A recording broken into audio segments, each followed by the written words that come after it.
What's up, everybody? Welcome to Augmented Reality, taking a critical look at the gaming news of the week. So it is Wednesday, November 22nd, 2017. I'm Ashenity. I'm here as always with Subsidian. Hello. And we've also got DD Productions 83, who's going to be familiar to you if you're active in the Skyrim or Fallout 4 modding community. You've probably seen mods from him. And we've covered a few of them on our channel. How's it going today? Pretty good. You can call me Darren, too, since that'll probably be easier. Okay, I'll just take that again. We've also got Darren with us, a.k.a. I just meant for people. They'll figure it out. They'll be like, it's the asshole talking, so... Yeah, right. I wasn't going to dox you, so I wasn't going to use your name if you didn't want me to use it. So, could this EA controversy about microtransactions get any juicier? This thing is a full-blown dumpster fire. With another dumpster fire added in for good measure. It's a dumpster fire of dumpster fires. I am picturing EA right now. They've been gleefully digging this pit that they were going to store all their money in and have just realized that it's their own grave. I think they were building towers of gold, actually. Oh, yeah. Yeah. They were going to Scrooge McDuck this shit. And then sat on them really hard. So let's do a little bit of a breakdown and a timeline here. So about a week and a half ago, was it? A couple weeks ago, some Battlefront II players began to realize the insane amount of hours and or money that had to be put in to unlock characters like Darth Vader and Luke Skywalker in Battlefront II. We're talking like 4,000 hours to unlock everything. Honestly, you're using the wrong verbiage. It took them a lot of time to get a sense of pride and accomplishment. Yes, I was going to say. In their game. So EA came along and decided to respond to this controversy on Reddit, which I think, that was their first and biggest mistake, I think. It's like, let's defend ourselves on Reddit. Somebody screwed up in the PR department there. Do you think somebody's fired? That's my question. I'm guessing so. Probably the next time somebody says Reddit in that building, they're just going to get drop kicked out the nearest window. So they come along and try to spin it like this was all to give players a sense of accomplishment and pride in unlocking something in the game, which everybody who actually plays games was like, what the hell are you talking about, dude? Yeah. Are you speaking English? This doesn't make any sense right now. So where have we gone since then? I'll let you guys pick it up here. So since then, we had them kind of like address it. Then they defended themselves a little bit after the whole Reddit thing, which was really not cool. And that set off an even bigger firestorm, which resulted in some analysts who were sitting on the sidelines on Thursday start to look at the hate and go, well, gee, if this ends up turning off a certain number of buyers, that means the EA stock is going to take a bit of a hit. And they posted that in some public places, which resulted in some more people commenting on it. And then in real time through till Friday, we saw basically a miniature free fall of their stock. Like it's really interesting. If you zoom in on it, it's in literal free fall. And I've got the numbers here. It's basically the peak on Thursday before this all started to affect their bottom line was the stock worth was 112.85. And then on Monday morning, it has, when we're recording this, it's been bottomed out at 106.78, and it looks like it's still falling. So that is an overall loss of 6 cents on a little over $1.12. That's a considerable amount of, I think, in overall stock standing, they've lost over $100 million on this so far. And that's not something that you want to have to report to your shareholders that you made a mistake that has impacted their bottom line by over $100 million. That's not something you want to admit. There's also reports of them losing. I think the last time I saw it, somebody was saying 70,000 pre-orders had been canceled, and it was just going up and up. So you take that into $60 an order, like holy crap. Yeah, that's a lot of money. Yeah, that's a lot. Now the thing with the pre-order return, this is another story that kind of caused even more issues. So as soon as they started losing tens of thousands of pre-orders, EA on their store page removed the return button. It wasn't removed because of that. They'd removed it beforehand because every other game has the remove button in the right spot. And apparently EA, when they did the pre-release for Battlefront, just decided as a design decision, quote unquote, to remove the, cancel order button or whatever, return button. So it wasn't something that, like, I saw news stories about that. Like, they just removed it, and it ended up being, it had never been there in the first place just for that game. It's like they knew the shitstorm was going to happen. But it's still, no matter how you look at it, it's like, well, okay, you changed the way that people could return your product, and that could have been a beta to live build switch, but which is common, which is very, very common. But in this particular case, it's like that does not. It sure looks suspicious given the circumstances around. So it added more fuel to the fire. Part of the stupid shit they did that you just missed a little bit in the timeline was immediately after the shitstorm. I think before that comment, it even had like 350,000 downvotes, which is probably like 750,000 by now. I think it was 650 last I saw. They decided to just ninja AMA on the Reddit Battlefront without even telling the mods. Even the mods are like, "Oh, we didn't know this was coming." And then they basically, instead of, it wasn't EA doing AMA, they threw DICE under the bus and then basically said, if there's anything hostile, we're just going to quit the AMA. Basically saying, we want a fluff piece, maybe we can save our PR, which didn't work at all. And then the Disney news coming out and everything, it was just actually a perfect shitstorm on top of them to screw with their stock prices. Which is, by the way, the only reason anything's happening. They don't give a crap about your opinions. Disney might, but EA doesn't. They just care about their stock prices. We've hit them where it hurts, which I believe it. I mean, that's an excellent thing in this particular case. But yeah, so Disney wasn't happy.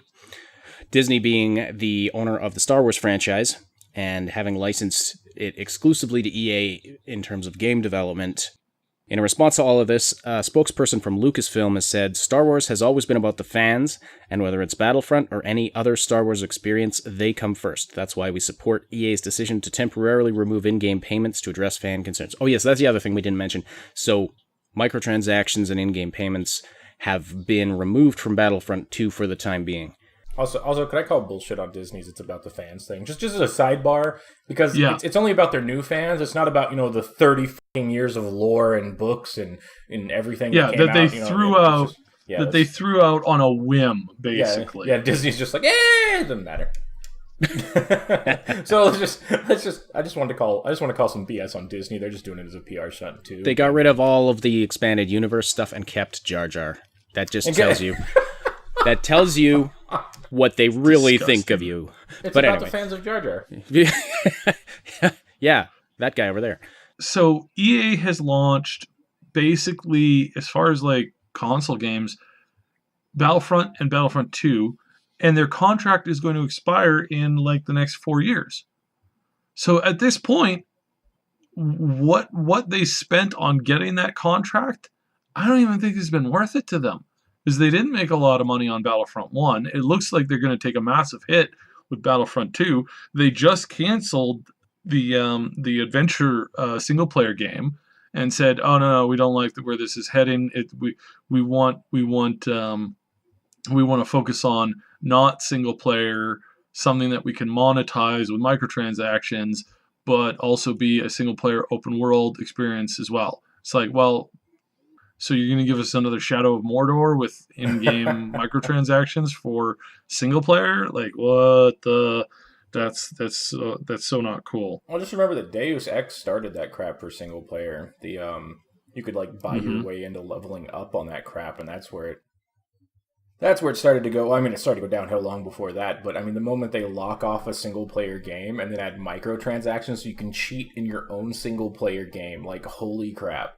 Well, honestly, it doesn't particularly bother me in a single player. If it's not affecting somebody else's experience, I mean, if somebody really wants to spend more money so they can play less game, that's, what? I think that my base issue comes down to, with the single player game, it's my base issue with a lot of electronics. Like, you just... When you buy the games, you don't buy them anymore. You're renting the game. It's the same thing with your Windows copy as it's always been. You're just leasing it. You're getting a permanent lease that they can revoke at any time they want, which as a consumer, to me, is complete and utter bullshit.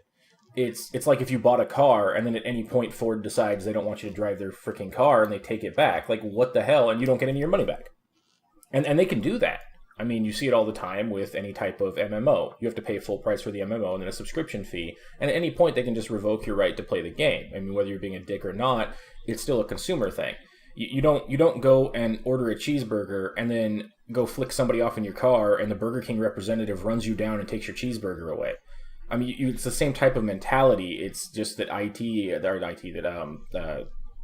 intellectual property, whatever, has like, you can't own it because then you're owning somebody else's intellectual property, which is complete and utter crap. Because last I checked, I can eat the secret sauce from somebody else. I'm pretty sure Coca-Cola and Pepsi have been living with this for a long time. So it's not this is not new to the industry of consumership. So yeah, but you don't lease your Coke.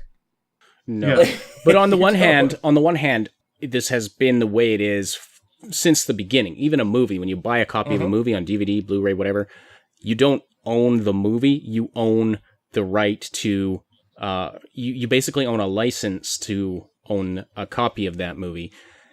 But it's not something that the movie company can revoke and just come to your house and say, yeah, we want all our DVDs back. They cannot do that.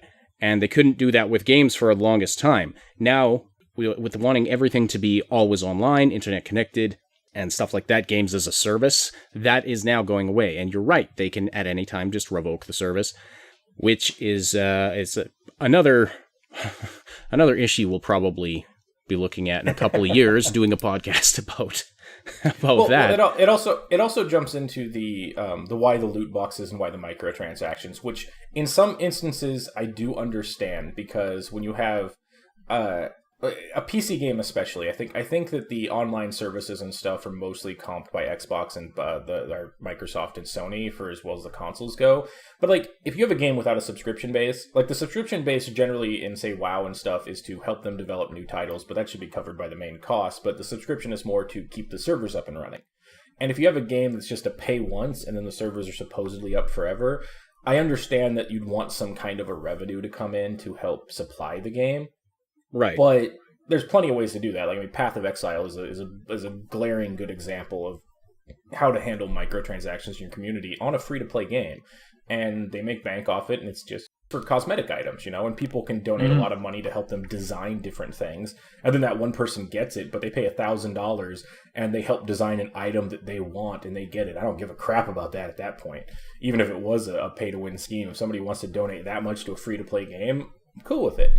But when it's just, blatant line, spend $1 here, $1 there, $1 here, $1 there to get more money. I'm pretty sure it was the EA exec who was talking about we could charge people for ammo reloads in the middle of a fight, and they do it because they're not thinking correctly and they're not budgeting. If, you charge them $1 to reload their clip, which is a very scary thing to think about. If you're like, what if you get invested in a game and then suddenly the whole game goes like in the freemium model, and every time you reload it costs you 10 cents?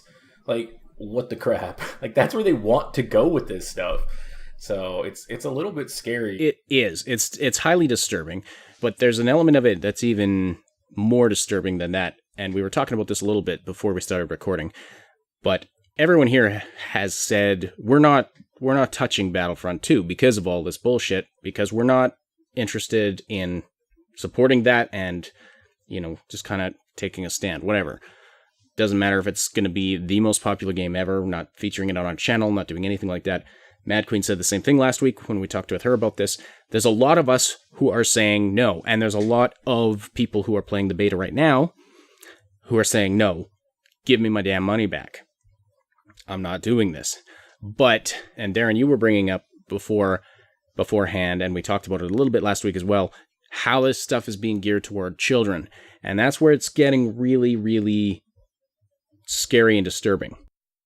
Well, because we do Reddit, right? We look at Reddit, we look at the news, we look at, all the crap on the internet, but we're generally the people who do that are from somewhere around 16 to say mid-30s right now. But the people who are, say, 40 and have a 10 or 15-year-old kid who's like, I want Star Wars Battlefront, they're not thinking about it. They get their kid Star Wars Battlefront, And then their kid is inundated constantly with the loot crate system, and the parents don't know. They're just doing their jobs. They're just like, hey, I can get a game for my kid. And then games like Overwatch, Heroes of the Storm, even now is doing loot boxes, like Hearthstone especially, and Star Wars Battlefront. They're all geared more cartoony for kids. They're fun to play. I mean, as far as games go, they're geared that way. And they just hit you with the loot boxes constantly. I mean, I came back to Heroes of the Storm after a while. I didn't realize they'd done loot boxes. And the worst part about the loot boxes on Heroes of the Storm is that the moment you open the loot box, there's a giant buy button in the bottom right. Like, it just smacks you with it as you open the damn loot crate. And I mean, Destiny went the same way, although I don't know if Destiny's geared more toward older or not, but it's getting kids used to the gambling so that in 10 years, EA can pull this shit off without even thinking about it. They just tried it too soon.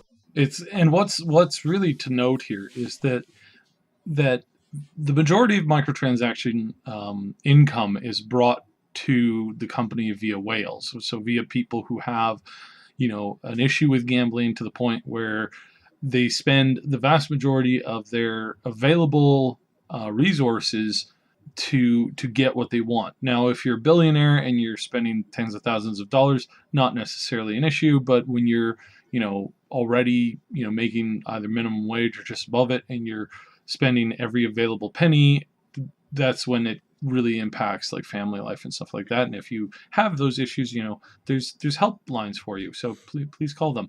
But what they've done here, what EA has done here, is they targeted kids, and now people are catching on to this. So the Dutch Gaming Authority is investigating a gambling presence within microtransactions in the gaming industry. So is Belgium. A French senator called for it this morning. But more than that, these governments are waking up to the fact that that these gaming companies, which are now one of the biggest industries in the world, are using gambling tactics to make money for their video games, and they're reporting record wins and record gains. Now, what does a government do when it realizes that there's a untaxable source sitting around somewhere? They move to tax it. Yeah, it's really basic at this point. So here, these companies have woken up a whole bunch of governments to the fact that, according to their own system, if they can say that you're using gambling in a part of your video game, they can charge you, in some cases, 50% of what you're making from that stuff. So these companies have just woken up a beast that's bigger than themselves, that's more greedy than themselves, and they're now turning their attention on this industry. This has got. I knew this was going to happen eventually. I didn't realize that it would happen, this year. Well, that we'd see it kick off. You bring up a point that I didn't think about, because I always view that politicians are generally older, so they don't even look at gaming the same way. I mean, we all got parents. If you tell them you play games or you do anything like that for a living, they look at you like you're an alien or Satan, or they disown your ass. Or they just don't understand. Like, you try to tell your parents you do YouTube for a living. I've seen some of those videos from people, and they're like, their parents just don't get it. Like, they don't understand how it works. So your politicians are in the same boat. And plus, gambling, they've managed to skirt the definition of gambling because, well, you always get something back. Even if what you get back is their in-game currency to spend on more gambling. Like, it'd be like if a casino, if you were going to play blackjack and every time you lost, they just gave you like 1/10 of what you bet in their own currency that you can never redeem for real currency unless you won with it. Like, that would still be gambling, but it skirts the law or the definition of it. And government wants to do this because they want to. They want that. That's what the ESRB said too. They said, we can't legally call this gambling right now, but the legal definition needs to change to accommodate this, because this is a new thing. Yeah, and so I think that this is.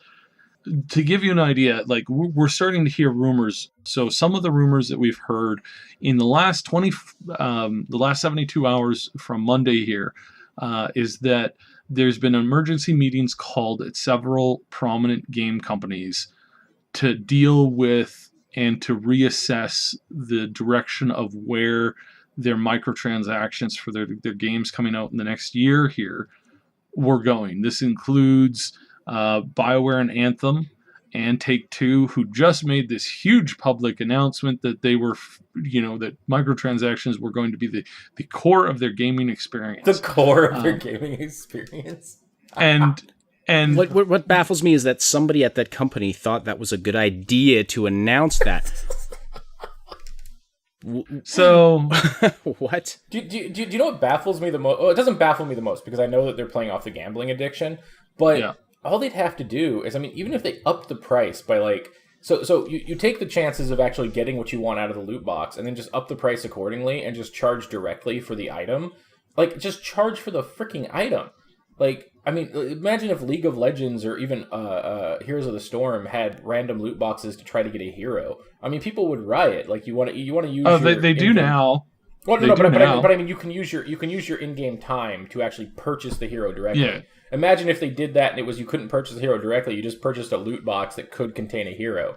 Like, that's the idiocy of it to me. Is like, why don't you just like I've thought about it before with my game. Like in any game I do. Will we have in-game purchases? And I'm thinking, yeah, probably. But I will never do a random say. It's like, if you want to buy something, here's the something, you buy it. I'm not going to a store and being like, I'm going to buy the mystery drink. And then... which could contain water or just air. It's like $7 and you get 4 different mystery drinks and they all pop up water. And it's like... Thanks. What's the crap? At this point, like, why? You got a duplicate water. You get 7 cents toward your next loot box purchase. Like, this is the world we're heading toward with these morons. This is where we have to call out mobile gaming. Oh, yeah. This has been in mobile gaming for ages now. Like but at least most of those have been free to play. Free to play. I'm actually okay with most any type of stupidity in a free to play game. I still don't like the targeting kids thing, which a lot of mobiles do, and it's been like you were saying. Well, you were saying the gambling disorder. If you have a gambling disorder, a gambling problem, there's a hotline. But like most every disorder, as far as a mental one, they can be trained. They're training kids to just look at this like it's normal. Oh, look, I get a shiny box. Boom, explosion. Oh, endorphin rushes. Things pop up. Epic. You got massive loot. And then it's like there's a giant buy button flashing with gold at that point. And it's training kids to do this. It's training even people. You can even still train adults to like this shit. And I think it's disgusting. And they know they're doing it. They know 100% they're doing it. I can't remember which guy it was that was talking about it, but they were talking about all the endorphin rushes you give people, and I can't remember. It was some like game dev thing where they were talking about microtransactions on a stage, and they were yabbering about it and just talking about it like it was just nothing, just to train people's brains to actually want to buy the loot boxes and crap. And they're talking about kids like this. And we've let them. We've completely let them because it was so at first they came for our cosmetic items, and I said nothing. Everybody else can infer where I'm going with that. Yeah. For our boost items, and I said nothing. Now they came for Darth Vader. Yeah, they came for Darth Vader, and the internet rioted, though. It took you long enough, bloody internet. It's kind of good that this happened now, and it's kind of... It was like one of the charges got set off early by accident, so we realized, oh, they've been planting them everywhere. So this is kind of good in a way, and I'm really glad that EA is getting smacked around a bit on this by their shareholders and by their customers and by Disney and the government. Hopefully, and the governments. If that actually steps in, I think that will rewire a lot of what they do, because you're right about the tax rates. Yeah, the tax rates are atrocious on gambling, and for federal, because they'd have to deal with federal inside of every country they dealt with. And the best part is there's a lot of countries out there that outlaw gambling. And so they would just be literally screwed across the board in a lot of them. Yeah, that is true. Yeah. Oh, so I would not for a moment put it past a lot of these big companies that have, they're having major meetings this week on, okay, if we stick to cosmetic items, we'll probably avoid the whole gambling thing. I don't think they will, because if they redefine it to involve like the loot box system, it's going to hit whether you're cosmetic or not. Yeah, it's the loot boxes that really bring it. As far as the government look, like as far as the public relations, that would be the best way for them to go. Yeah. And I've always said before, I am a huge fan of cosmetic items in video games. I love the fact that I can get a character, make the character look exactly like what I want them to look like. I've been playing a little bit of Warframe recently, and I love the fact that I have a character that I don't see a lot of other people have, that definitely that color palette, but also like the items and the effects. It's not a perfect system, but I mean it's there enough that I've shelled out like $15 for it in the past month, getting back into it, and I feel it's been money well spent. It's a lot better than what I was looking at either Battlefront or Mordor. I actually bought the old Middle Earth, and I was having fun with it. Then I was reading all the crap they did with the new one. I'm like, what the hell? Well, I mean, that goes to the thing too. If you keep all the microtransactions as cosmetic, then you don't make the gameplay grind like an ass.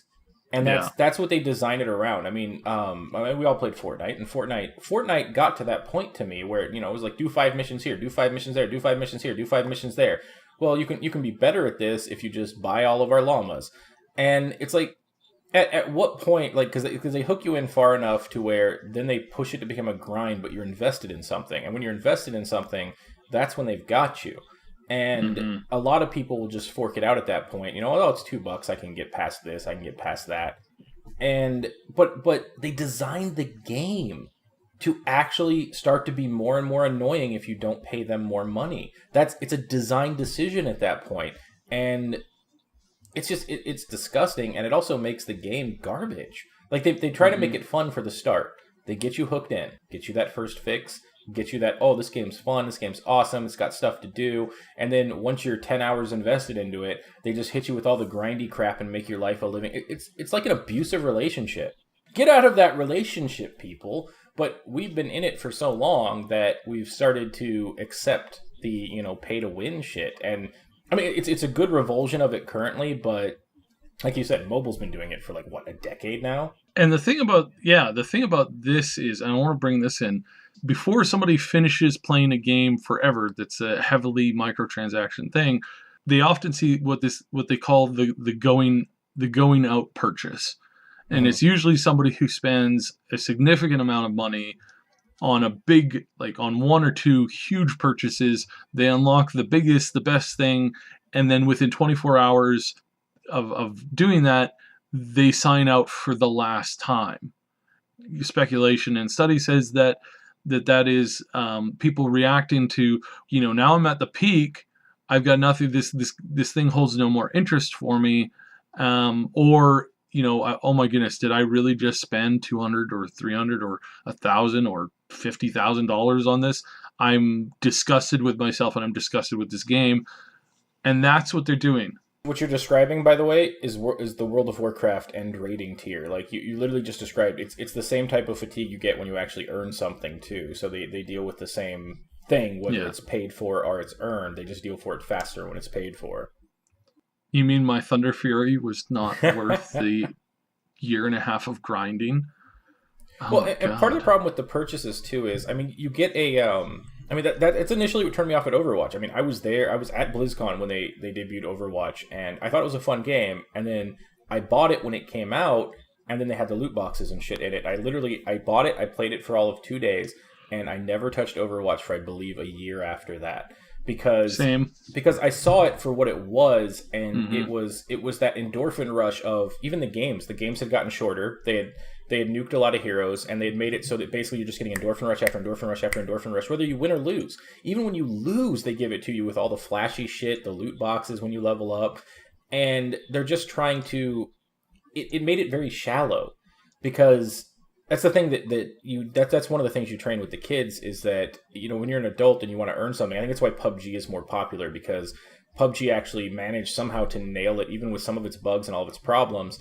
It managed to nail that feeling right, that when you get a win, it's a win. It meant something, as opposed to when I get a win in Overwatch, I feel nothing like that, because it was so short. There was no real fighting for it, and it was designed to just make me happy and make me yay. It's like there was no real struggle, and that's what they deal with microtransactions. Because when you buy your way to victory, the elation is shallow. It's the same reason that hackers in PUBG will just keep hacking and hacking and hacking, whereas they'll have to win 10, 15 games to get the elation that one person wins from, gets from winning a game on their own and by their own merit, because it doesn't mean as much when you paid for it. I think they're shooting themselves in the foot to try to get a really short-term gain. And I mean, hopefully it backfires on them like it's been doing, but we're now just getting mad because they hit what you like, or they hit you on progression. You haven't gotten mad about it before. It should have been getting mad about it 5 years ago. It took so long to do it. And I mean, to be fair, EA jumped the gun, I think. I think if EA had just trickled it in, I don't think anybody would have noticed. I think if they trickled in over the next 4 or 5 months and just put more and more in there as to how you could buy the progression and then made it harder and harder, I think they would have snuck it by people. And there would have been another step. So our only luck in this is that the evil entity was really dumb. Yeah, in this case, they overshot by a long ways, and somebody just wasn't smart. I can imagine, like, if this really does create the domino effect that we're looking at, I suspect strongly that in a few years, or even at the next GDC, there's going to be a bunch of like high-end devs from a bunch of the other companies who are snubbing the EA people because you ruined the golden goose, you bastards. Yeah, you guys literally we were counting on that. You just beat the golden goose half to death, you morons. Like, we could have milked that thing for a while. Even if it was trickled in that slowly, though, do you think we would have put up with it for that long? 100%. The gaming community is very, very lax. It's if they trickled in from start to finish over 6 months, all of the crap they wanted to do, they'd put up with it. I mean, look at the lack of, at least from what I've seen, there's been the lack of outrage over the Creation Club with Fallout. Compare that to the paid mod fiasco that was just instituted overnight. It's nothing. It's literally nothing, and nobody cares because it's a trickle in, and they're playing the PR button for essentially the same bloody thing. Actually, I think it's worse because the Creation Club, as far as I know, they just pay the mod authors a straight sum, and then they rake in all the money forever on the product. I mean, at least at the 25% slave wage before, the mod author at least got something that was, reoccurring. And so now it's even worse, and it's not even being that, it's honestly a test run for their next game, clearly, because it's too far in and they're just testing the waters. But the next time around, they'll accept paid mods full on because that's what we do. People get used to something. I'm not convinced of that, though. It's not like they came and said, we're shutting down the Nexus because, we're switching completely over to paid mods. And if they did that with their next game and said, yes, you can mod it, but you have to buy the mods exclusively, you can't be putting things on the Nexus, etc., I think there will be a massive outrage about that if they go in that direction. I figured that the Creation Club was the reaction to that was kind of tempered by the fact that the Nexus is still there, Yeah, but it won't be at some point. Give it 5 years. It's because you just reminded me of something where you said, will we put up with it? And in our Declaration of Independence here in the U.S., there's a point where it says, and accordingly all experience has shown that mankind are more disposed to suffer, while evils are sufferable, than to right themselves by abolishing the forms to which they are accustomed. But when a long train of abuses and usurpations, pursuing invariably the same objective, evinces a design to reduce them under absolute despotism, it is their right, it is their duty to throw off such government and to provide new guards for their future security. You can translate that into the video game thing, because we're more accustomed to suffer with them screwing us over again and again and again, as long as it's little by little. It's the same principle of, boiling a frog in a pot or a lobster or whatever. We're going to put up with it to a point.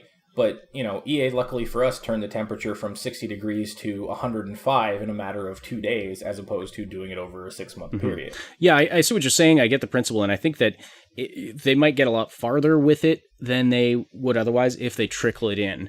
But in the age of the internet, I can't see it going undiscovered forever. No, that's true. I mean, like I said, there's a point, even in that statement, there's a point where you'll actually break down.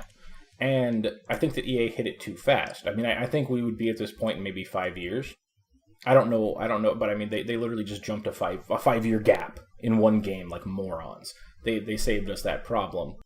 Because what we would have seen is, because you realize that when they do these games, there's so much testing, there's so much, like, I make a game in 9 months, they make a game in like 5 years, because it's the same way with movies. There's, a year worth of focus testing on the script. Then there's a year worth of writing everything and rewriting it and then refocus testing it. And then there's a year and a half of actually making the game. And then there's 6 months of focus testing that and then making the changes. So they do what Disney does with movies, and they're really like trying to see what the reaction will be from people.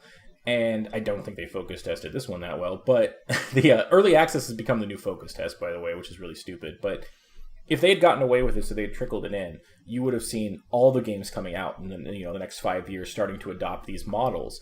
But with this kind of a backlash, like you said, they might be talking about it in games that, are just still in the pre-production phase. I think will start to take a change, hopefully. Mm-hmm. Well, like Saib said, there's been meetings about Anthem and about other games that are coming up. And actually, let's talk quickly about how other game companies are responding to this.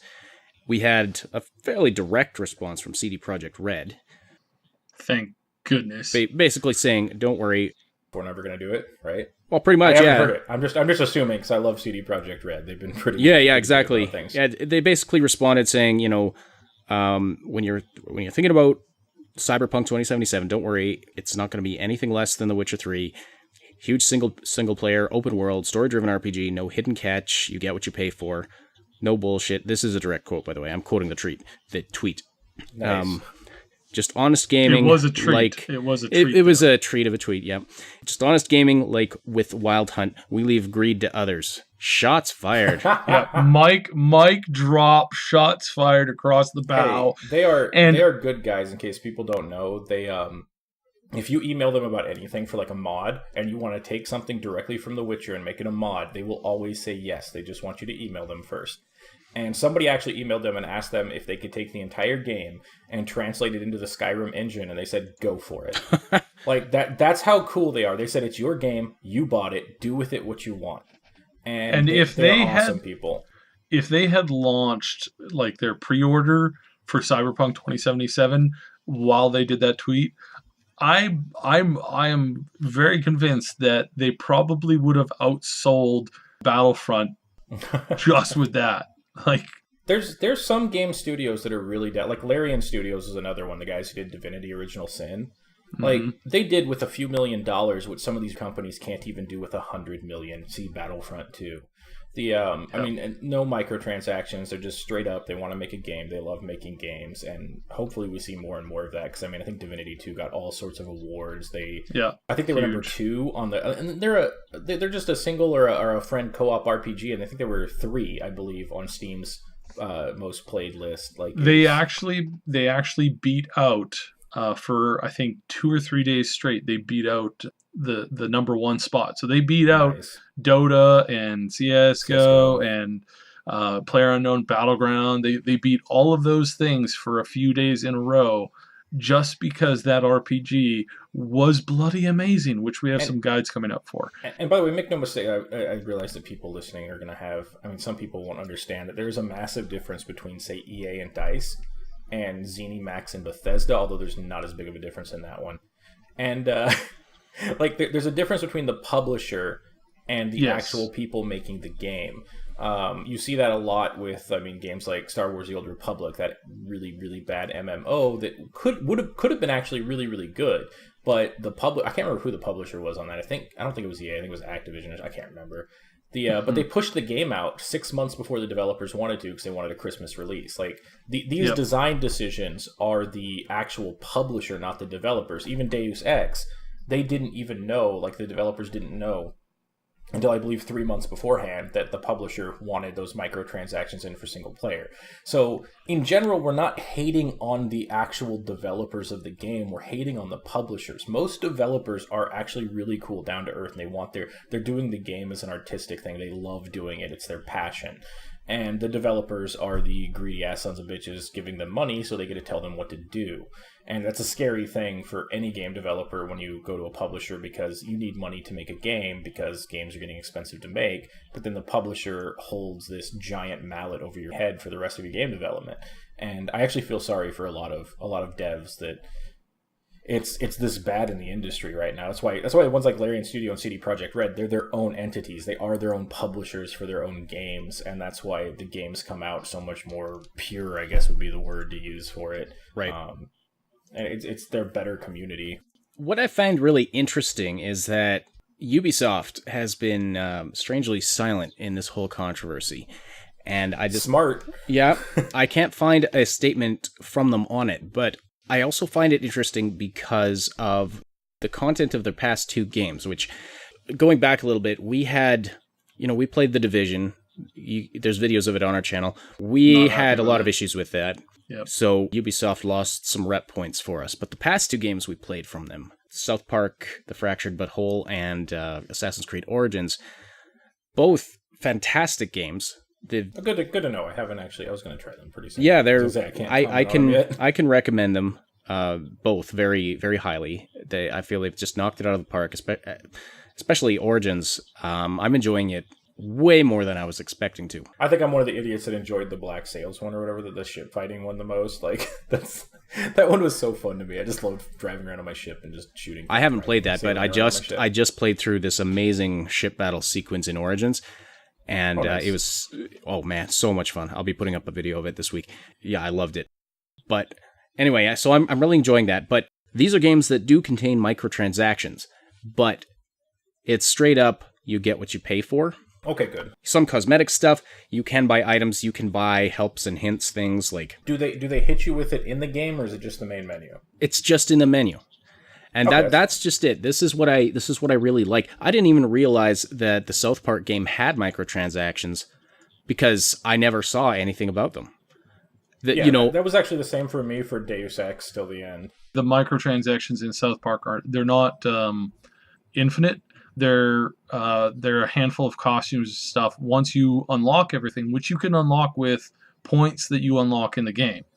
But once you unlock everything that they currently have, then there's nothing else to spend money on until the DLC shows up. Right. And that's good. I like that system. I think that's a great way of doing it, right. And I'm really happy with that general direction. The other thing I wanted to say about Origins, Assassin's Creed Origins, is that most of the stuff you can buy is stuff that you can earn or unlock just through the normal course of gameplay. Mm-hmm. So it's not like there's these exclusive things you can only get by purchasing a microtransaction, as far as I know.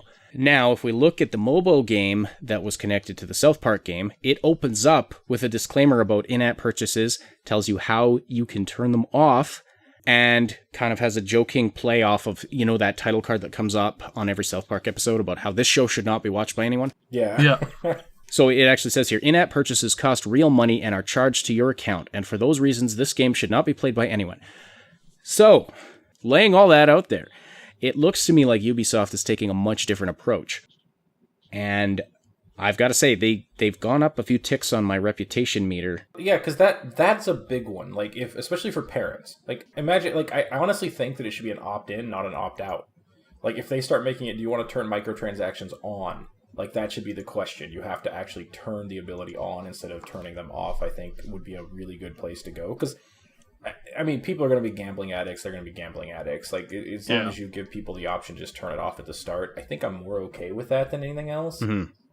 Like, I understand the microtransaction drive, as I've had these discussions about game development, and it's kind of a question of personal ethics at that point. Do you believe it's the right thing to do? Because I believe you should have the right to do it, but I also believe that the community should have the right to just smack your ass into oblivion for it as well. And I also believe that if you do it, it should be even if it's direct purchases. I think that targeting kids is a lot less than the loot boxes. There's definitely some room for more parental awareness of these things. A lot of gamers are, like you said, the range from like teenager to sort of mid-30s now is kind of the range of a lot of the audience for these games. That's actually the good thing. Yeah. So is that the age gate keeps going up and up and up. I mean, my father, for example, is 60 something. It's like 67. But he doesn't play online games. But he's the one who actually got me into gaming because he played StarCraft, he played Nintendo and Sega and everything. And it's kind of that thing where I'm getting up there in age now, and I'm gonna be that 50-year-old gamer here in a decade or two. And the older you get, you kind of get to that, why is this stuff so dumb? And you get that, I don't know if it's a level of maturity or just a level of not giving a crap anymore. And you just get angry at stuff easier because you kind of get it is maturity. It's more wisdom because you've dealt with life longer and you've dealt with the stupid crap. So they're going to start getting a massive pushback from that because I mean, you'll end up with more people in their 40s to 60s playing video games than you will from, 10 to 25. It's just the way that the statistics are going to work. So I think it'll have an impact here pretty quickly. Oh, I saw an ad. I wanted to add this. So I saw an ad. I tried to reach out to the company, but I have not been able to get a reply back. I saw an ad on a kind of a local company who was selling a package of the new Xbox that came with the new Star Wars Battlefront game. And instead of saying comes with Battlefront 2 or it comes with Star Wars Battlefront 2, they showed a picture of the game with the EA and the title black, like covered over with a graphic, and they said in the thing, and you'll get the new Star Wars game for free. And I'm like, oh, are you guys not saying the name of this game because it's so toxic right now? Mm-hmm. Because if that is really the case, then this is entered whole new waters. Like, oh my goodness, now you got the distributors realizing. Yeah. Well, this has been a fantastic discussion. Thanks so much for joining us, Darren, aka DD Productions 83. Check out his mods on the Nexus. And do you have any games out right now? Just the Breaking Wheel one. Breaking Wheel on Steam. Breaking Wheel on Steam. Stupid wheel running around, hitting things. That actually sounds fun. Thanks so much for joining us. Thank you as always, Cybsidian, and thank you all for listening. This has been Augmented Reality for the Triple S League. My name is Ash, and we will talk to you next week.